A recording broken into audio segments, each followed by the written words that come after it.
Varicose veins కి సరైన చికిత్స కోసం సంప్రదించండి ఎవిస్ హాస్పిటల్. నమస్కారం, వెల్కమ్ టు సుమన్ టీవీ. నేను గీతాంజలి. ప్రస్తుతం మనతో పాటు ఉన్న అతిథి చాలా స్పెషల్ పర్సన్ అండి, ది మదన్ గుప్తా. ఈ పేరు చెప్పగానే చాలా మందికి అర్థమైపోయి ఉంటుంది. వారు వృత్తిరీత్యా ఒక డాక్యుమెంటరీ డైరెక్టర్, కానీ వారు చేసేటువంటి పరిశోధనలు మనలాంటి వాళ్ళకి ఒక మార్గదర్శకాలుగా అయిపోయాయి. ఎందుకు అనంటే వారు చెప్పే ప్రతి అంశం కూడా ఇలా ఉంటుందా, మన పురాణాలు కానీ ఇతిహాసాల గురించి కావచ్చు, అలాగే మన చరిత్ర గురించి చాలా అంటే అందరికీ అర్థమయ్యే రీతిలో వారు వివరిస్తూ వస్తున్నారు. మనందరికీ కూడా ఇలా జరిగిందని మనమే ఆశ్చర్యపోయేటువంటి అలాంటి అనుభూతులకి మనం లోనవుతాము. ఇవాల్టి అంశాలు ఏంటంటే చాలా ముఖ్యమైన విషయాలు మాట్లాడబోతున్నాం. ఇవన్నీ కూడా వారి మాటల్లో ఇవాల్టి డిస్కషన్లో మీరు చూడబోతున్నారు. ఇక ఆలస్యం చేయకుండా ఇంటర్వ్యూ ప్రారంభిద్దాం. మదన్ గుప్తా గారు, నమస్కారం సార్. నమస్తే అమ్మా. ఎలా ఉన్నారు? బాగున్నావు అమ్మా. సార్, ఇప్పటికిప్పుడు భారతదేశానికి చైనాకి గనక యుద్ధం జరిగితే ఎవరి బలాలు ఎంత ఉన్నాయి అంటే జరగాలి అనే ఉద్దేశం కాదు, ఎప్పటికప్పుడు ఆ పరిస్థితులు చూస్తూనే ఉన్నాం మనం. ఎప్పుడు వచ్చినా సరే చైనా ఏదో ఒక కుటిల బుద్ధితో ముందుకు రావటం కావచ్చు, అలాంటివి చేయటంతో కొంత నష్టం కలిగించే ప్రయత్నం చేయడం కానీ చూస్తున్నాం. ఒకవేళ యుద్ధం అనేది వస్తే గనక ఎవరి బలాలు ఏంటి, ఇవి మాట్లాడదాం సార్. మీ మాటలో వివరించండి. ఒకటి, మనం China strengths, weaknesses and India strengths and weaknesses, ఈ రెండింటిని మనం బేరీజ్ వేసుకోగలిగితే ఈ ప్రశ్నకు ఖచ్చితమైనటువంటి సమాధానం దొరుకుతుంది. చైనాకు ఉన్నటువంటి స్ట్రెంగ్త్ దాని పాపులేషన్ అండ్ సైన్యం యొక్క పరిధి, దానికి ఉన్నటువంటి అమ్యునిషన్. అయితే వాళ్ళకు ఉన్నటువంటి అమ్యునిషన్లో యాక్యురసీ ఎంత అనేది పెద్ద ప్రశ్న. ఇంకొక పెద్ద చైనాకు ఉన్నటువంటి సమస్య ఏమిటంటే వాళ్ళల్లో యువకుల జనాభా చాలా తక్కువ.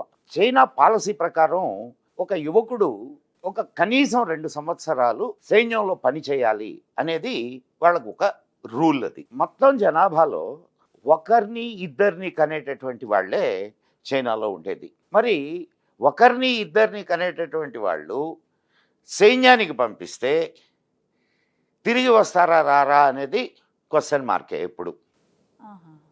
అందుకని ప్రతి సంవత్సరం చైనా సైన్యంలో మార్పులు జరుగుతూ ఉంటాయి. 2 సంవత్సరాలు అయిపోయిన తర్వాత 2 సంవత్సరాలు వాళ్ళు ఒక ట్రైనింగ్ తీసుకున్న తర్వాత వాళ్ళు వెళ్ళిపోతారు, ఇంకొక బ్యాచ్ వస్తుంది.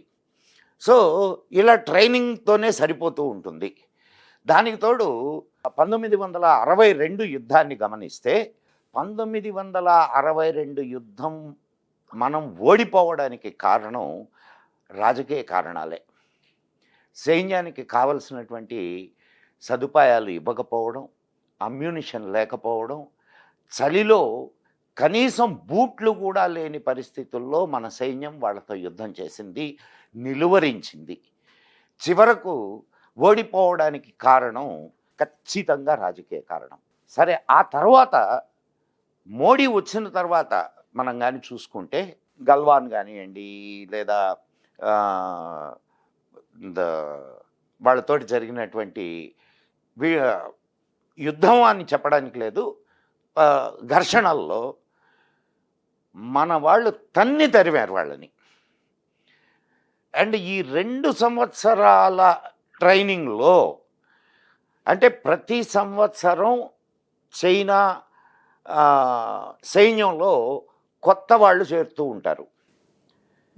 వాళ్ళల్లో భయం ఎక్కువ ఉంటుంది. ప్రత్యేకంగా మన సైన్యానికి వాళ్ళ సైన్యానికి ఉన్న తేడా ఎక్కడ అంటే, మన సైన్యం ఎటువంటి వాతావరణ పరిస్థితులనైనా ఎదుర్కొని నిలబడి పోరాడగలిగినటువంటి సమర్థత కలిగిన సైన్యం మంది.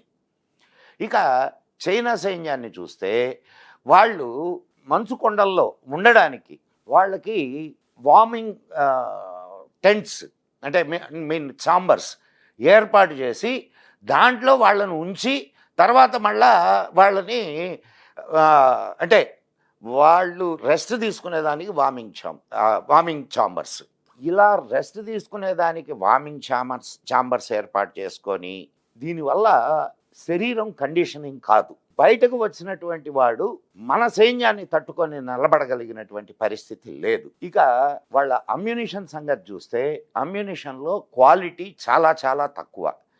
ఇప్పటి వరకు చైనా ఏ దేశం మీద యుద్ధం చేసి గెలిచినటువంటి దాఖలాలు లేవు.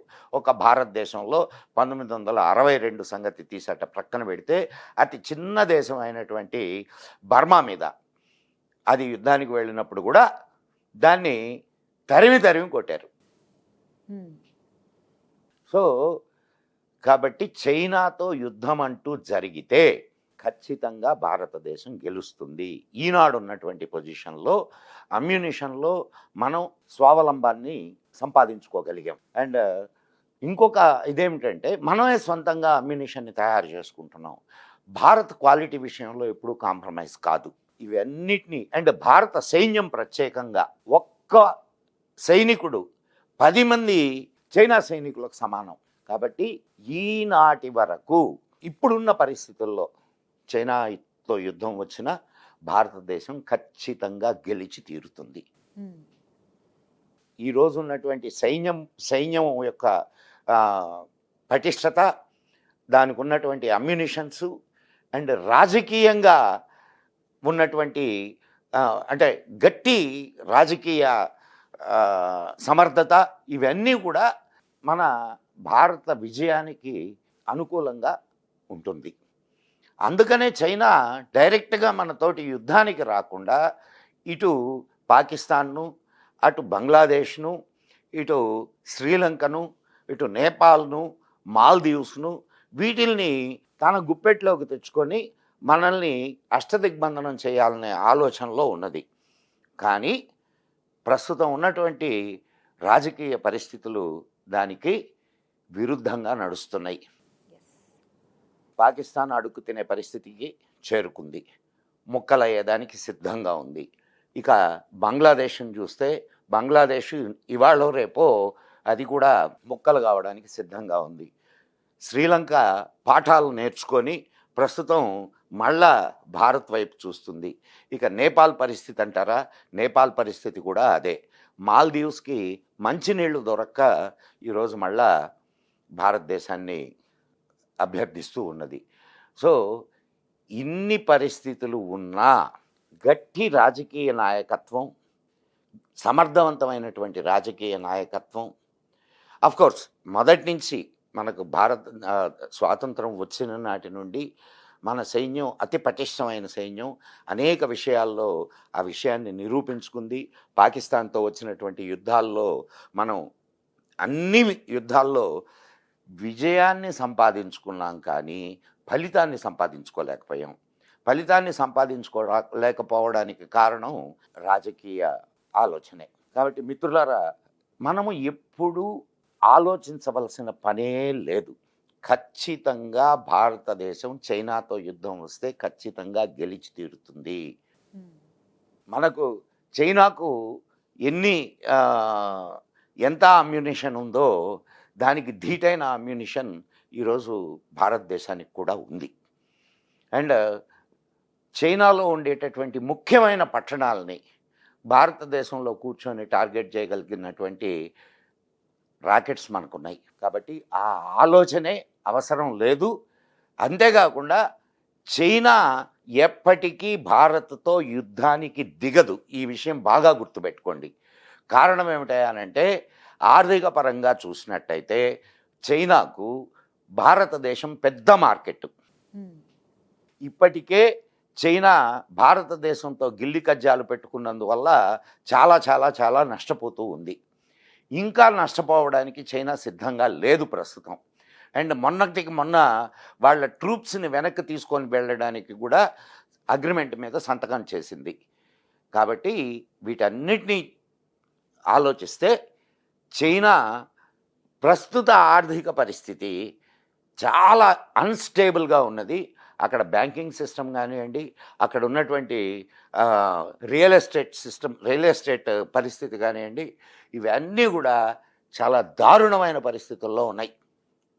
కాబట్టి చైనా యుద్ధానికి వస్తుంది, ఊరికే ఉడతూపులు ఊపుతూ ఉంటుంది, అది కామన్. చైనా భారతదేశంతో యుద్ధం చేయగలిగినటువంటి సామర్థ్యం, వాళ్ళకి జనాభా ఎక్కువ ఉండొచ్చు, సైన్యం ఎక్కువ ఉండొచ్చు, అమ్యునిషన్ ఎక్కువ ఉండొచ్చు. కానీ అమ్యునిషన్లో కానీ సైన్యంలో కానీ వాళ్ళకి శిక్షణ కొరవడినటువంటి, ధైర్యం కొరవడినటువంటి దేశం అది. కాబట్టి మిత్రులారా, ఖచ్చితంగా భారతదేశం గెలిచి తీరుతుంది వస్తే, కానీ రాదు. ఇది ఈ ప్రశ్నకు సమాధానం అని అనుకుంటున్నాను.